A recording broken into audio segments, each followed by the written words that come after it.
Chers fidèles, d'abord les annonces de la semaine. Aujourd'hui, le 8e dimanche après la Pentecôte. Demain, Saint-Dominique, confesseur et fondateur d'ordre. Mardi, dédicace de Sainte-Marie aux Neiges. C'est une basilique majeure à Rome. Mercredi, fête de la transfiguration de notre Seigneur. C'est une fête de deuxième classe, avec la mémoire de Saint Sixte II et ses compagnons martyrs. Donc Saint Sixte II, bien sûr, c'est un pape. Jeudi, Saint Gaëtan de Thienne, confesseur, avec les mémoires de Saint Donat, évêque et martyr. Vendredi, Saint Jean-Marie Vianney, curé d'Ars, donc le patron des prêtres, avec la mémoire, la commémoration des saints Syriaques et ses compagnons martyrs. Samedi, de la Sainte Vierge au samedi. Et dimanche prochain, c'est le 9e dimanche après la Pentecôte.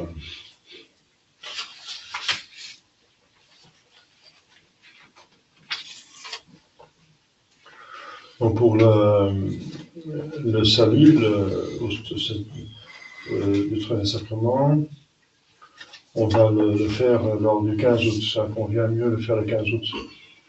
Le 15 août, c'est une fête obligatoire, et ça tombe un vendredi, donc on va faire à cette occasion. Pour la Sainte Vierge Marie, même devant l'hostie consacrée, on invoque la Sainte Vierge Marie, puisque même si c'est notre Seigneur Jésus-Christ, Marie est là par union d'amour, union de foi, d'espérance, de foi et de... Non, plus de foi, parce qu'elle a la vision béatifique maintenant. Enfin, d'amour. L'union d'amour, donc une union morale. Là où est Jésus, la Sainte Vierge est, il y a une union de cœur. Au nom du Père et du Fils et du Saint-Esprit, ainsi soit-il. Chers fidèles, vous avez lu cet évangile, vous avez suivi, vous avez lu la traduction en Bondissel, de l'économe malhonnête, mais prudent quant à soi-même.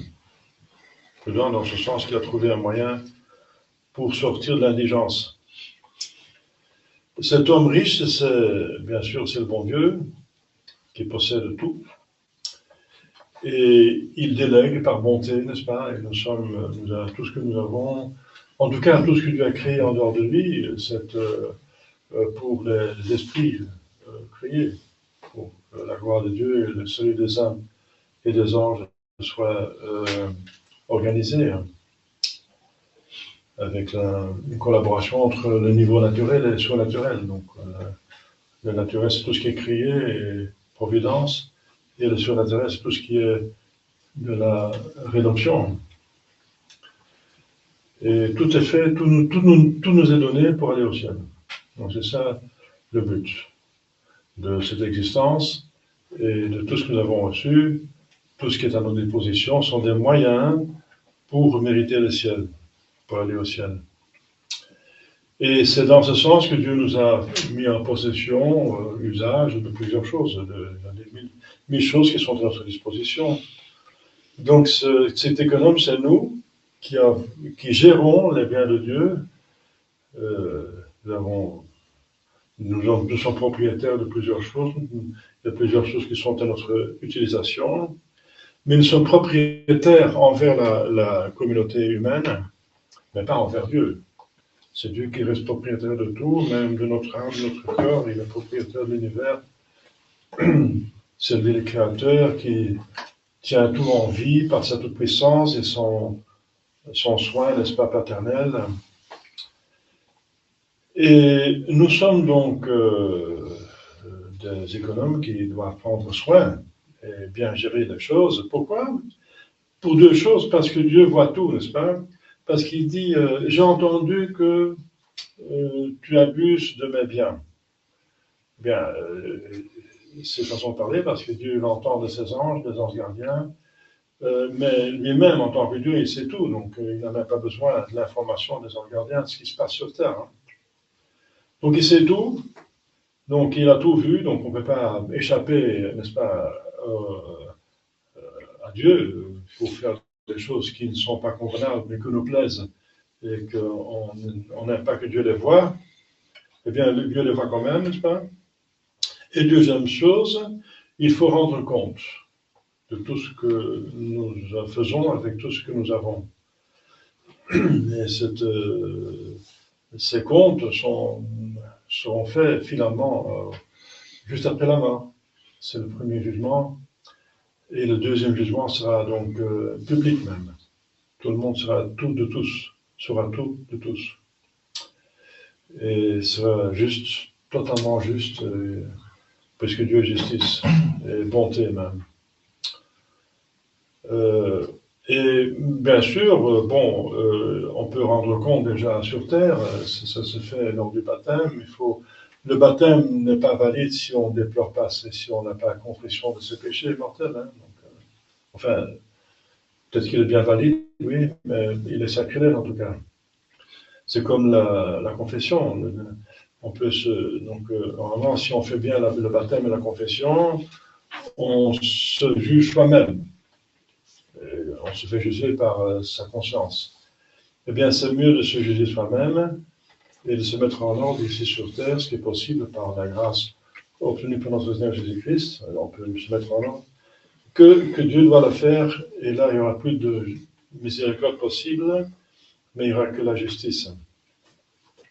Donc, il faut rendre compte de la vindicationis, de la gérance, de nos biens qui sont à disposition. Et c'est tous les biens possibles, c'est matériel, spirituel, tous les dons que nous avons, tout ce qui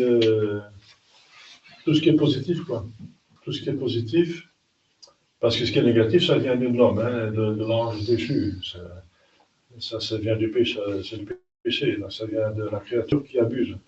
Mais tout ce que nous avons qui est de bon, c'est les biens temporels et extérieurs, mais aussi spirituels, les facultés de notre âme, de notre corps, notre santé, notre temps, le temps que nous avons, nos talents, tous les dons naturels et surnaturels, toutes les grâces reçues depuis notre baptême.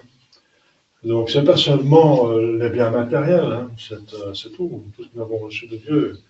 Il faut rendre compte de tous nos talents, n'est-ce pas?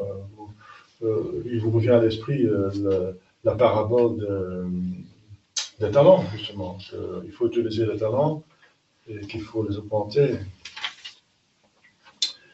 Et voilà, donc cet homme, il a triché, il a volé, et maintenant il veut s'en sortir. Il trouve un moyen pour se faire des amis, encore avec les biens de son maître. Et alors, Laudavid Dominus, Velicum iniquitatis. Eh bien, les pères de l'Église, bien sûr, c'est pas clair qui est ce Dominus. Ce Dominus peut être donc le chef, donc l'homme riche, ou ça peut être Jésus-Christ lui-même, qui loue cet homme, pas pour le mal qu'il a fait, mais pour l'habilité, la prudence qu'il a fait pour s'en sortir, n'est-ce pas? C'est juste pour ça. Donc, Dominus, ça peut désigner l'homme riche qui est étonné qu'il s'est si bien sorti de l'affaire, ou bien Jésus-Christ qui aussi admire l'habilité qu'il a, mais juste l'habilité, n'est-ce pas, en tant qu'habilité, pas le mauvais usage qu'il en a fait. Juste pour nous faire une leçon, n'est-ce pas, salutaire, que nous aussi, nous devons bien utiliser les choses, être prudents, trouver des moyens pour les rendre rendables et en profiter. Justement, ces dons, s'ils nous sont donnés, puisque tout est créé pour le ciel, pour aller au ciel. Alors, utilisez les dons pour aller au ciel. Bien sûr, pour commencer par l'argent et les possessions, faites des bonnes œuvres. Si vous avez des surcroît, faites, au lieu de penser à vous-même, n'est-ce pas, uniquement, pensez à faire du bien. Donc, faire du bien et mériter et amasser des trésors dans le ciel, comme il a prévenu Jésus-Christ. Dans le ciel, le trésor ne sera pas volé, ne sera pas rongé par les vers et cassé par la rouille. Il sera donc à l'écart, il sera en sûreté, et il va être rendable. Donc, faites-vous des trésors dans le ciel, autant que possible. Et c'est pas seulement l'argent, mais avec tout, n'est-ce pas? Alors, il y a plusieurs bonnes œuvres qu'on peut faire, parce qu'il dit, notre Seigneur dit à la fin de cette parabole, faites-vous des amis avec Mamona. Mamona, c'est l'argent. Faites-vous des amis, parce qu'ici, il s'agit dans la parabole de l'argent, des biens matériels de l'homme riche. Faites des amis. Bon, on donne l'exemple, par exemple, de faire célébrer des messes pour les âmes purgatoires, pour faire des aumônes, encore pour faire des biens œuvres qui sont dans le manuel des indulgences. Obtenir des indulgences pour les âmes du purgatoire. Parce que nous, avec nos biens que nous avons, avec les talents que nous avons, nous pouvons les aider. Et une fois que nous sommes dans le besoin, sur terre et plus tard, c'est eux qui, une fois dans le ciel, pourront nous aider à leur tour. Et vont le faire, puisqu'ils sont très reconnaissants. Ce sont des saints. Les âmes du purgatoire sont saints. Ils ne peuvent même plus pécher. Donc ils vont être reconnaissants. Et voilà, donc le meilleur usage qu'on peut faire avec les choses, c'est d'aider les pauvres, mais les pauvres, les personnes qui sont nos proches, qui sont dans les besoins, parce que Dieu n'en a pas besoin. Oui, la liturgie, oui, c'est pour Dieu. Si vous donnez pas la liturgie, par exemple, bientôt vous allez acheter des nouveaux cierges l'hôtel, c'est 100% en cire avec, c'est pour ça que c'est une couleur brune. Je ne trouvais pas des cierges 100% en cire blanc.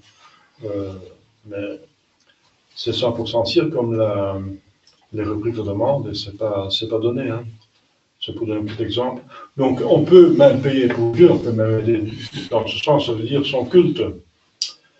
Mais Dieu n'a pas besoin de personne en soi, lui-même, donc c'est surtout notre prochain qu'on peut aider, parce que le culte, finalement, c'est aussi pour nous, hein, c'est pour l'homme qu'on fait le culte, c'est pour que l'homme puisse s'élever à Dieu.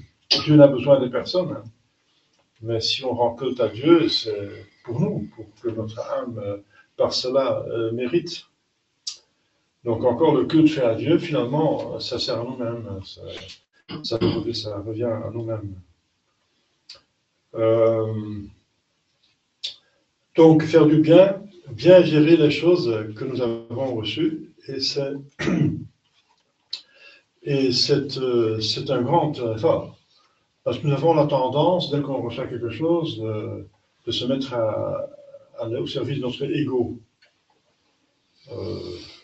L'année dernière, j'ai parlé de se mettre de la psychologie, n'est-ce pas, qui a vu ce phénomène, que si les gens se mettent derrière un volant, ils changent de caractère, n'est-ce pas? Et tout d'un coup, ils viennent insultants, hautains, n'est-ce pas, orgueilleux, et qu'ils insultent tout le monde parce qu'ils ont disposition d'une machine, n'est-ce pas? Une voiture, voilà. C'est de la puissance, voilà. Tout d'un coup, on devient pas plus vertueux en tout cas. Hein. On s'énerve, que tout le monde ne fait pas comme nous on veut, etc. Donc, on reçoit quelque chose, paf, l'ego gonfle et on est le dieu de la route. Voilà. Et c'est avec toute chose, n'est-ce pas?